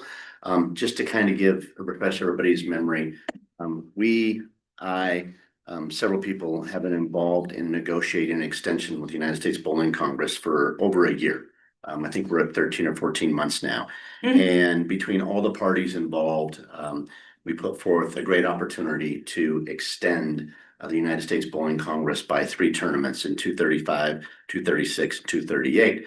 Just to refresh everybody on the relevance and importance and the impact that the bowlers have on our community, I wanted to provide some data as it relates to most recent tournaments and the upcoming tournament that is scheduled for 26.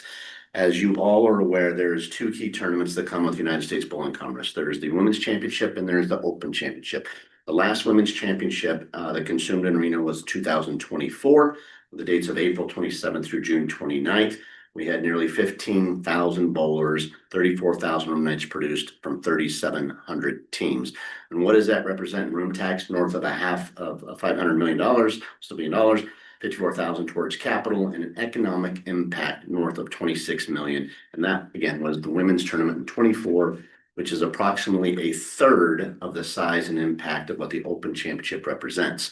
Wow. When you fast forward and you look at what the Open Championship that is on the books starting here in a few months, we're extremely excited.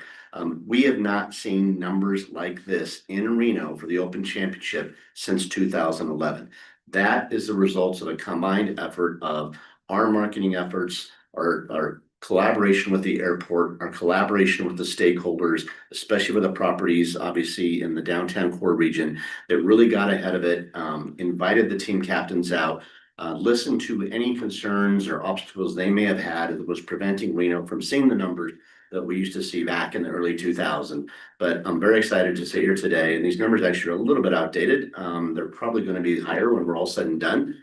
But at the time when we gave this presentation a few months ago, we read over 55,000 bowlers, 138,000 room nights, over 11,000 teams, with an economic impact approaching $90 million.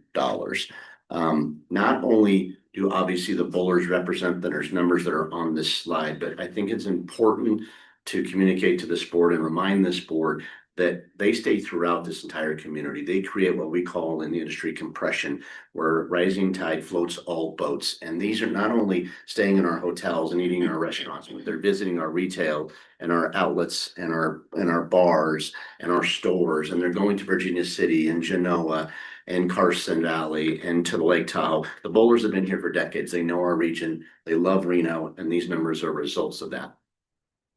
When you look at the extension that was part of the negotiating that came back and is offered to Reno Tahoe for future years. I wanted to give a combined total of what those three tournaments represent. And this is 2 open championships and 1 women's tournament in the years of 2035, 2036, and 2038. Those 3 tournaments, based on the numbers that we're seeing from 24 and 26, you're looking at almost 125,000 bowlers, over 300,000 room nights, north of 25,000 teams, and an economic impact of over $200 million. Pretty significant. So what are we getting out of in terms of what was negotiated that USBC is providing us? Of course, 2 open championships in 35 and 38, a women's championship in 36, at least 1 United States Bowling Congress convention in the time period between 28 and 38, with option to bid on additional conventions, 10 short-term duration events between 28 and 38. Examples would be Team USA Trials, USBC Masters, USBC Queens, USB Senior Masters, Senior Championships.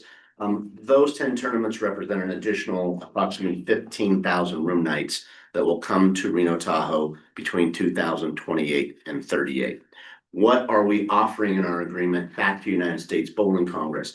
One was to remove the language that spoke to liquidated damages should a USBC Open or Women's Championship be canceled or relocated and held within the year that the tournament was scheduled to be held in Reno.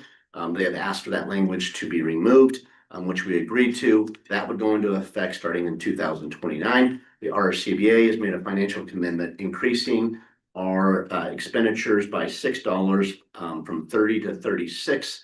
That's equivalent based on numbers on an open championship of about $500,000 a year. And then we also, as it relates to commission sales for food and beverage at the National Bowling Stadium during the time period of either a women's or open championship, we will now compensate the United States Bowling Congress a 15% commission from $1. If they exceed $700,000 in total spend, for every dollar over that 700,000, the commission would go to 50%. In the history of the United States Bowling Congress being at the National Bowling Stadium, we've only exceeded $700,000 in revenues one time. When you look at what that represents on what is contracted, what was approved, this gives you an idea of the rotation, which is very appealing to us because now you no longer have a time period of more than 2 years that we do not have a women's or open championship in Northern Nevada between 2026 and 2038, which is critical. They were absolutely in demand from other cities. There was competition. There were cities that were offering multiple $1 million in compensation to bring the bowlers to their cities. And we, based on our efforts and what we presented to the United States Bowling Congress and working with the city of Reno, and with our stakeholders came up with an offer that was very attractive, and the United States Bowling Congress accepted. Includes my update. That was the presentation. Happy to take any questions. Good job. Thank you so much. Madam Oh, go right ahead. Question for Mike. Are we the only city that has these liquidated damages funds? Yes, that's correct, Mr. Cronin. Yes. Again, Mike Largetta, when we had conversations with the executive team from the United States Bowling Congress, it was communicated to us that Reno was the only city that had liquidated damages language in their agreement. And I did validate that with our counterparts in Las Vegas. And then I also want to express that the council was really excited to extend this contract. I think the numbers, they don't lie, they're impressive. Yes. And I would say, do we have anything else that compares to this that brings in this type of economic impact for room nights, gaming, and for the majority, Mr. Robert Chisel? Room tax. Okay, go ahead. Louis? Madam Mayor, not even close. I mean, this is a citywide for 4 to 5 months when we have an open championship. This is a citywide for 3 to 4 months when we have a women's championship. Yeah, so here's where the council is at. They're happy to support. They think obviously bowling has been a great partner. Everyone has actually been tremendous partners. All of us have done this together in some sort of capacity. And so and I would say due to the USBC's ask to remove the liquidated damages of $1 million, the council wanted to make it contingent on the removal of the GSA to protect the city. And that's how we said this extension would really make sense, because the impact is so large to room tax. And I don't know what the impact is on gaming. Do you have? I don't know The the gaming exact numbers? numbers, but obviously the profitability as it relates to bowlers over a 4 and 5 month time period is significant. Right, and then I wanna remind too, that because it's our facility, we also take all the risk with the bonds. Mr. Chisel knows that really well too, right? So that's why, we did what we did, but we think it's important to continue the extensions, because of the economic impact. So. All right, any questions? Go ahead, Stephen. No, listen, I think we all recognize the value of the bowlers to this community and historically, and then moving forward. I think Mike, with these future dates, I think, look, some of these agreements and decisions predate All of pretty that. much everybody, right? I think going historically back and seeing, I saw Mindy Elliott yesterday. She happens to be one of the signatures on this with Mayor Griffin. Yeah. And I didn't get into it with her, but I'm like, Mindy, I just saw your name on it. You're trying to get understanding, and I don't think I fully have context of all including the city owning the bowling stadium. Again, it's over my head. Yeah. I don't have all the context. I don't disagree with anything you said on the value of this group is unquestionable. Losing the GSA is a concern, obviously, right? Wearing my RSCVA hat. I wish there could have been some more level of discussion between the two parties. I think and I'm no lawyer, there's a piece in this contract that calls out kind of, if we're in a situation where we can't agree, it defers to Mike meeting with the city manager, subcommittees meeting with subcommittees. It going to, what do you call it? I'm looking. Arbitration. Oh, mediation. Mediation. But With those at the end, experts. but at the end of the day, I also don't want to be bringing the bowlers into the middle of our Exactly. disagreement. I just I don't want to go through that. So I mean, I think obviously we want to do the extension. I think there probably needs to be more discussion and focus. I'll be off this board, but I mean, just these operating agreements in general are complex. You go back 20 years, anybody that's building these facilities thinking that you're gonna be, rolling in the dough, it doesn't work that way, right? We all know, we all have to reinvest and you have to staff these facilities. At the end of the day, it's an expense. So I know that everybody's kind of trying to pass it back and forth to each other on some of this liability, but that's the only thing. I just think having the discussion of, I don't think anybody's in a disagreement on their request. I think it's more going on the city's request, tying it contingent to their need of getting out from the 300,000+. Well, I would say, I think it's really important that we set the tone for the bowlers, that we're excited to have them. This extension, the numbers don't lie. They are impressive. I would just say, again, to protect the city, to remove that liquidated damages, because if they don't come, I think, how much is that, $1 million? For a cancellation of the women's open, it was $1 million. For an open, it was $2 million. So then the city wouldn't get that. And so what I would say, I think it's a very small amount in the partnership based on the numbers that you showed what an extension would bring. And that's why I say it actually helps all of us collectively. Right. And I mean, I did not realize that if you really dig in, and we should do this, I would love to maybe bring back some sort of contract to look at, the city's role. That contract, to your point, was definitely not made under this council, which is also problematic to have an evergreen contract under NRS 350. And again, being partners in having USBC here is gonna absolutely elevate all of us in every capacity. But if you look at the economic impact too, even going right to the airport, it is massively impressive. You know, so, I don't love that we have contracts like this.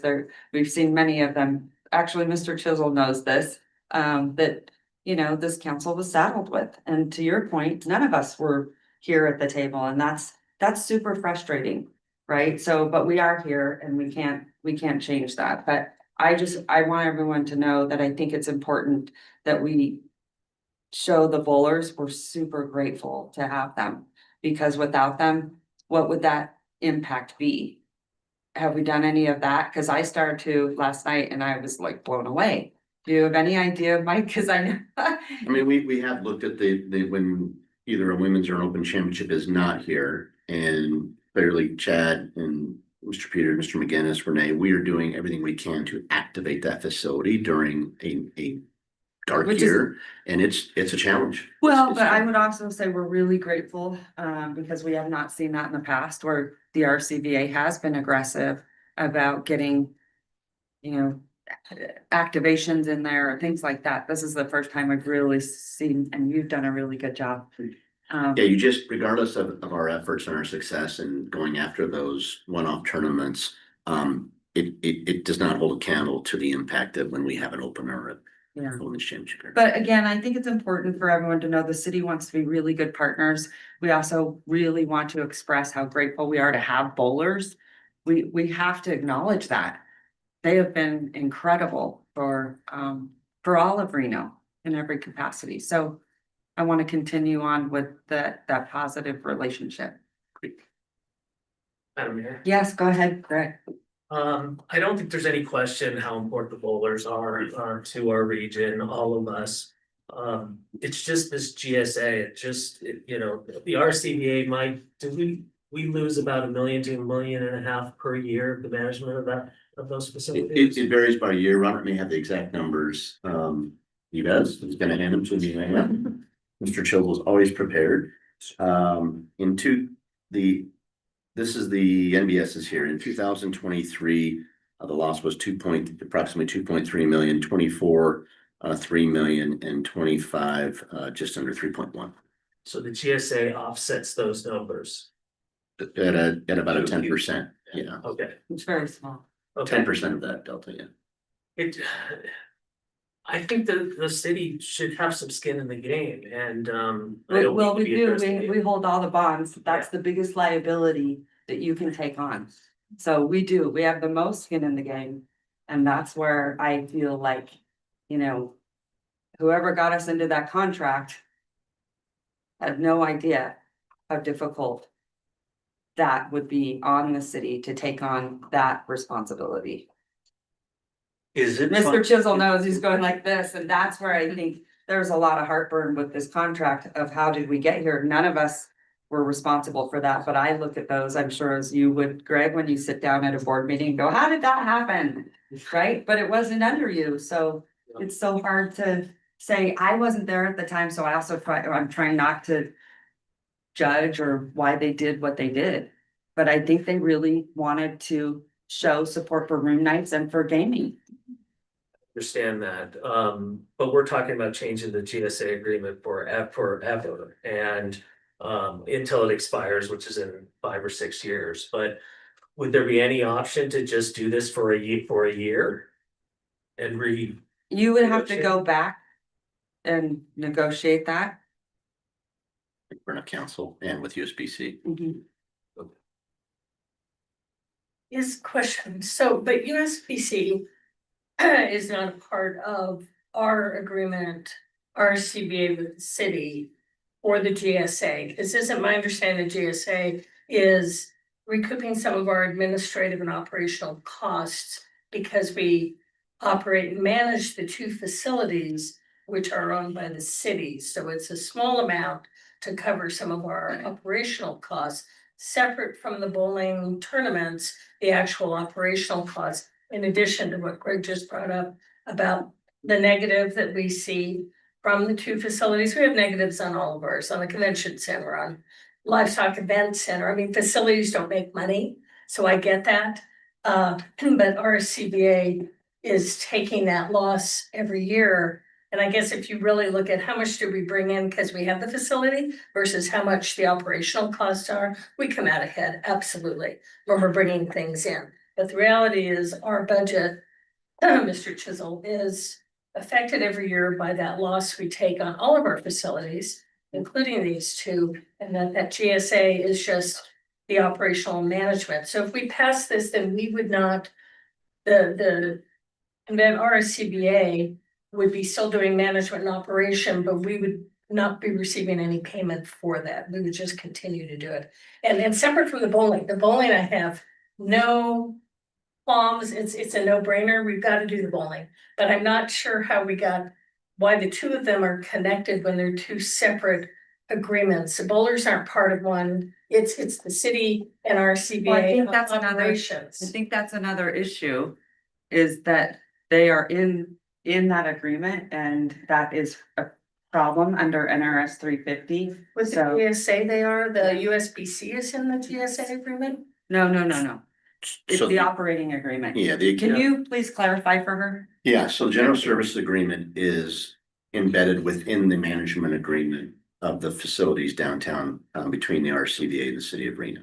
It's a component of the management agreement. Correct. The agreement with the USBC involves three parties. It's the city of Reno, it's the RSCVA, and the United States Bowling Congress. Correct, Ben? Correct. We've had a lot of schooling on this. Poor Ben. Anyway, okay, any other questions?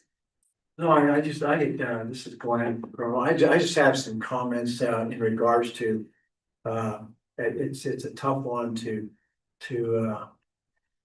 have the city take the money they don't want to pay to the RCVA, but in the end of the day, the RCVA is here for tourism. We support a lot of things throughout the community, whether it's incline, whether it's there's a lot of ass out there, Sparks, City of Reno, a lot of money out there. At the end of the day, I think we should be taking with the biggest convention that we have is the bowlers. We should be taking a look at how we can make it better, a better statement to them to come to Reno each and every year. This past year, between the RCVA and the hotel partners, we did some great things to generate the room nights that they have coming here for 26. And they really had questions on where they're going for Reno in the future. This past year, with the success we had, they've stepped forward and say, you know what? Let's extend it to 38. So we're going to have the bowlers and the revenue they bring here. The last time they opened was here was in 2023. If anybody remembers, that was an outstanding year. Now, that was an outstanding year for a lot of different reasons. Could be because of COVID inflation too. But in the end of the day, they bring the most number of bodies to the city of Reno, the biggest impact we have of any one group in the history. And they don't only hit the hotel, the casinos, the restaurants. They're on the golf courses. They love Lake Tahoe. They love South Lake Tahoe Incline. They love going to Virginia City. They disperse throughout the community. They just don't hit the road downtown. And Mike said earlier with this, the impact they have on the ADRs, driving ADRs. So I think what we as a community, the bowlers have been here since 1978. Originally, in the Centennial Coliseum, they started. They've been here. They're part of Reno. They're part of our history. Reno. That's true. It's 50 years, almost 50 years, I guess it is. I mean, we should be figuring out how we can build our invitations to them so that they understand they're welcome to this community and they're part of our community and how we can grow it. I mean, we had success. The success we just had was absolutely huge this past year with what we had to do to get in. And now we have a guy, Chad's on board. Chad is bored. Chad's family's bored. And he's running that. And I want to put pressure on Chad that, hey, let's take this to the next level as opposed to let's keep on fighting about these smaller dollars here, and what we're gonna do. Let's figure out how to, no limits, no limits. Let's take the no limits, let's take the bowlers, not so we have to worry about, how they doing in 28 and how they doing in 29. I don't wanna have to worry about them every year. I wanna figure out how to build it so they are part of us all the way through 38 and big numbers. So I think we need to support everything can and not lay this on the board, but and we're helping out the city. This is a big deal for the city. So anyway, that's what my comments are. Madam Mayor, I just have one more comment. I totally appreciate the fact that the city council approved that you guys have worked so hard to get this many tournaments. I totally get the impact. My husband was in downtown in that casino industry, really seeing every day what that impact was.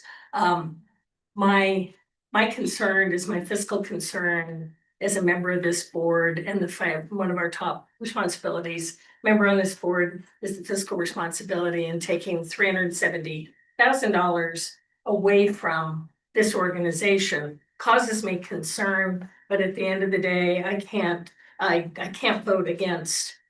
Because they're tied together, I feel like I'm stuck, but I don't want to vote against the bowling, and the bowling is more important, so it does outweigh it. Just want to express my concerns for the fiscal status that we've got to protect because we're not in flush times like when I came on this board. So it's just my fiscal conservative talking that I have to support the bowlers, even though it's taking money away from us, and we'll have to figure out.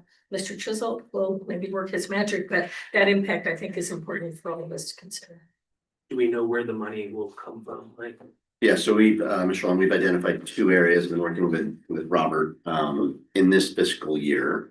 Where we had allocated, obviously, revenues within the budget. So the two line items were, air service development and event development, which air service development, the budget is 1.75 million. And on the event side, it is 1.5 million, so we will split that evenly between the two. thank you, Madam Chair. Yes, go ahead. I sort of in form of a question, I know that we have taken up items where we've spent money on things that haven't brought anything. Just like we spent money moving people around and that's it. Like, doesn't really bring things here. And here we're spending a little bit of money to bring in a ton of money. Is that what we're seeing here, Mike? It's a small investment for a tremendous return. Agreed, yes. Okay, thank you. I'm ready to make a motion. Thank you so much. I also just do wanna, and especially for Charlene, to understand that, also going back and looking at that contract under NRS 350, you cannot, hold a current council responsible for the decisions of a previous council. You might wanna know that in case you're looking at contracts at your city.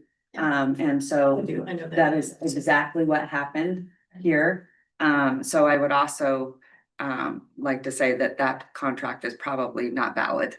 So anyway, we want to continue to be great partners. I think the biggest message here is, I don't know if Chad is watching our meetings, but I want to say thank you so much to the USBC. No, for the USBC for being tremendous partners. I love what you said. You said they're sort of, you made some comment there in our community. They're like our DNA in some capacity. I mean, Reno is synonymous with bowling and gaming and all of those things. We're grateful to have them. We want to continue the partnership. We look forward to 38. That's a big deal. So all of us should be celebrating this win and really appreciate them working with us. And they've been really good. We've enjoyed that relationship for, at least for me, over a decade. It's been nice. Yeah. All right, thank you so much. I have a motion from Mr. Albaster. Yep. And a second from Mr. Carano. All those in favor say aye. All those opposed? Motion carries unanimously. Okay, we head into item, this is E4. Madam Clerk, do you have any public comment on this item? No public comment? Okay. So this is the RSCVA board appointment of the Nevada Resort Association. Who gets the honor? Mr. Kennedy, I believe. You get the honor? I'm gonna pull up this. Get the letter honors here. of legal. Yes. That means there's a process. Okay, go ahead. So unfortunately, Mr. Squaga's 2-year term is up. He's not eligible for reappointment, so we're finding somebody to fill his seat. In your materials, we have a letter from the Miss Valentine with the NRA. Nominating 2 individuals, Mr. John Farahi and Miss Jeannie Magdafro. Sorry if I butchered. Is she on their board? Jeannie? I believe she's the general manager at Monarch Gaming in Colorado. That's correct. Oh, okay. So this would be for a new appointment. Become effective January 1, 2026 through December 31st, 2027. After the legislation that went through this last session, this is now voted upon by the entire board. So we open up for discussion and board can take action to choose a nominee.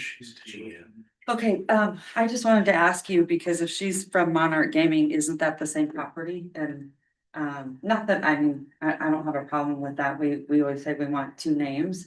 Is that something the NRA, I think you guys have to rotate based on property? Am I right?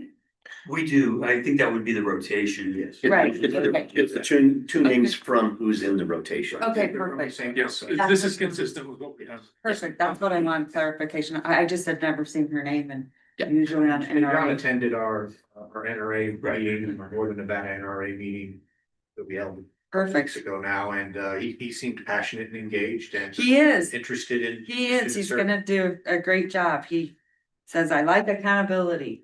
That's how he tells us. So, no, and I just, like I said, I didn't recognize her name, so I wasn't sure was she from a different property or that's why I asked that. But, Stephen, you have done a phenomenal job. Are you gonna miss us? I might still come down just to have to sit. But no, I really enjoyed it. I love it. It's been a great 4-year run. But where I think you could be really helpful moving forward is looking at, what the possibilities of the rodeo and what we want to get done there. Cause I think your feedback and knowing the finance side of everything could really help us. So we really need you to stay engaged. Okay, Not going. that would be great. Mayor, can So I let's make make a a comment? motion. Yeah, Sorry. go ahead. I just, we're on to Mr. Squaga, we can bug him right now or not. I just want to thank you for the 4 years. 2 terms that you've sat on this board. I think you not only bring obviously a lifetime and family experience in the gaming and tourism industry, but I love the fact you bring like different thoughts, different perspectives to every conversation. It's kind of something that I wouldn't think of because I'm not in that industry, but in general, you just add so much to all of our discussions and things that we consider that in the 4 years I've been here have added immensely to benefit this board. So thank you for the time you've served. Yeah, you're gonna miss us. I just know it. That would be here. Okay, so what do you need us to do? Just make a motion for Motion to accept one of those. Okay. Anyone want to make the motion or I'm happy to make the I'll make motion? Okay, go ahead. I'd like to nominate John Farahi as the NRA representative from the Atlantis to fill this open seat. Perfect. So we have a motion. Second. We have a second. All those in favor say aye. Aye. All those opposed, motion carries unanimously. Okay, well, congratulations to Mr. Farahi. We look forward to having him back on the board. I've served with him before and he's also incredibly engaged and will add a lot of spirit to our board and a lot of expertise, for sure. Okay, where are we now? We need to E5. This is always a good one. Approval of the 2026 board meeting schedule. Do you want to take us into this and what you're thinking? Sure, Madam Mayor, and I apologize. I during some of the pre-boards, I've been able to make recommendations from senior staff, and I haven't had the opportunity to have a discussion with you, Madam Mayor, but senior staff would like to make a recommendation. This past fiscal year, the decision was made to not hold a August board meeting for various reasons. We would like to recommend for this next fiscal year, calendar year, is to actually, if we were to not have a summer meeting, not have it be in July, And the reasoning behind that is it would allow us to report all year-end numbers at the August meeting versus having to wait till September. Perfect. Sounds good. I don't have any issues. Does anyone else? No? Great. Are you sure, parents? No, school breaks. I know it's your one opportunity to book those calendars, so I always wanna be respectful of them, because it's actually probably the most important time of the year for you guys. Yeah, right. Okay, and thank you very much for that, by the way, that was impressive, because I think it was like 3 AM where you were at. Good job. It was fun. Okay, so we'll just approve that? The possible action, okay, may I get a motion? I'll make a motion to approve the 2026 meeting schedule for the RSCVA. Okay, I have a motion from Mr. Long, Second. a second from Mr. Officer. All those in favor say aye. Aye. All those opposed. Motion carries unanimously. This is item F, any board member announcements or happenings or things that we should know about.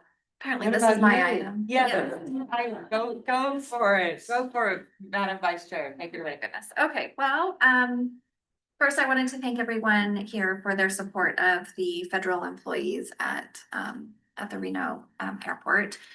And the support of them through the shutdown. And Madam Chair, thank you for speaking at our appreciation lunch and for being there. I know that you have a very busy schedule, but they were very grateful. Super to worth have you it. there, and so And they was were I. grateful that It's great. Yes, and Mike, all of thank you you for- for coming as well. I will also keep it brief. The Departures Gallery has a new art installation from the Nevada Museum of Art. So if you are in the airport, go ahead and check that out. And then, of course, with holiday travel and the construction at the airport, just make sure you're giving yourself some extra time to get around. Although one of our hallmarks is easy in and out access, but make sure that you're giving yourself a little bit more than the 20 minutes people usually give themselves to get through. Mhm. Thank you. Yeah, but anyway, it was really nice to see, because you guys really participated Yeah. in showing your gratitude.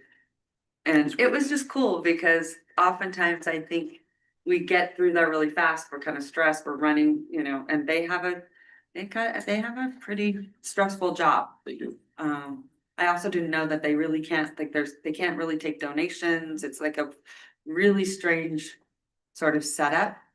So you guys did a really nice job, and Darren too. Yeah, super nice, so thank you. They worked hard with our local partners, and I mean, to that point, everybody here, but of course, the Children's Cabinet. Yeah. They did a wonderful job making sure that people could have access to resources. And Mr. Esquaga, I don't want to, put you on the spot, but your generosity was very much appreciated. So thank you for that as well. That was very, very nice.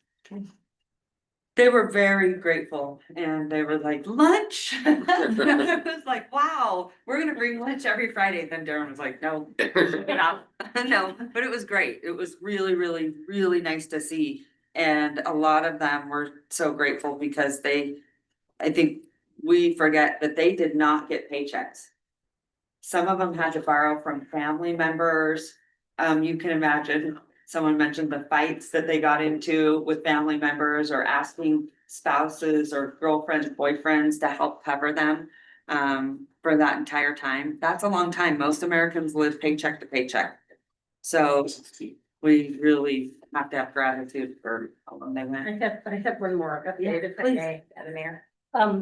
Just wanted to let everyone know we had hometown Christmas parade in the city of Sparks last Saturday. We have 200 entries in the parade, and a few years ago, USA Today did a hometown Christmas parade contest, and the hometown Christmas parade in Sparks took second place. Wow. So people, I mean, it really is a traditional old time Christmas parade. Lieutenant Governor Stavros Anthony was there, and just everybody, Girl Scouts, Boy Scouts, ROTC, Mayor's Marching Band, floats. I mean, just a great and beautiful, beautiful weather. And in the holiday season, I don't know if many of you are aware of this. Yesterday, I was out at RC Willie and they launched their giving machines. These are awesome. And if anybody hasn't been out there, it is the coolest thing. And we have the nonprofits like Red Cross, Humane Society, Domestic Violence Resource Center was there. That you go to literally a vending machine in front. There's two big ones. And you pick which, like, $10 in, in cosmetic, stuff for the violence center, had groceries, there was Humane Society, had dog food, and you pick whatever that is, and it looks like you're getting a CD. It looks like you're renting movies, because then when you pay for it, those drop in the bottom and you don't take them. They're in the bottom, and then the LDS Church is organizing it. And last year, for the first time it's ever been, $70,000 was raised for these variety of nonprofits in the community. Super easy, great to bring kids or grandkids to Spirit of Giving in a really cool way to do it. And the most important thing, 100% goes to that nonprofit. It's There's a no fees remarkable, I'm connected. so glad you mentioned that. It's very, very cool. I was the first to get to use the machine and I bought a goat. So For there was a village and There's chicken. There's chickens. Because we want the eggs and all those things, right? Like all this stuff is just really, it's really impressive. So if you're trying to figure out, a lot of people ask me, who should I give to for the holidays? It is a great opportunity to do it because it also connects locally, but it's impressive. They started to roll it out all across the country and it's been super successful. I'm really glad you mentioned that. And the LDS Church has been remarkable in our region. So Yeah, it's very like cool. Noah Bond, many of you probably know Yeah. Noah Bond from Noah was KOLO. He he really promotes it and he's just been wonderful. So I'm so glad you Go mentioned check it it. out. It's very cool. Okay, perfect. Anything else? No? Okay, and if you haven't been to the ACES, you should go check out their holidays activation. It's very, very good. You'll love it. And it, especially for any of you that have sort of that teenage, I guess, age group, it's a perfect place to take selfies. That's the only way you can probably tell them that you want them to show up. Because what we found is, oh, just come. They're like, no, I'm busy. But when you say, hey, it's the best place for selfies, they're like, oh, I'm coming. Because they want to take their girlfriends or their friends. And so just tell them these are great for pictures, but they are really, it's awesome. They did a great job this year. So it's very cool. Other than that, okay, well, we're gonna move right along from any comments from the floor. That would be public comment. No public comment at this time. Okay, our favorite motion to adjourn. Can I make sure this was said? Okay, that, I assume that's from Charlene. So I'm a motion, do I have a second? Okay. All those in favor say aye. Yes. Yes.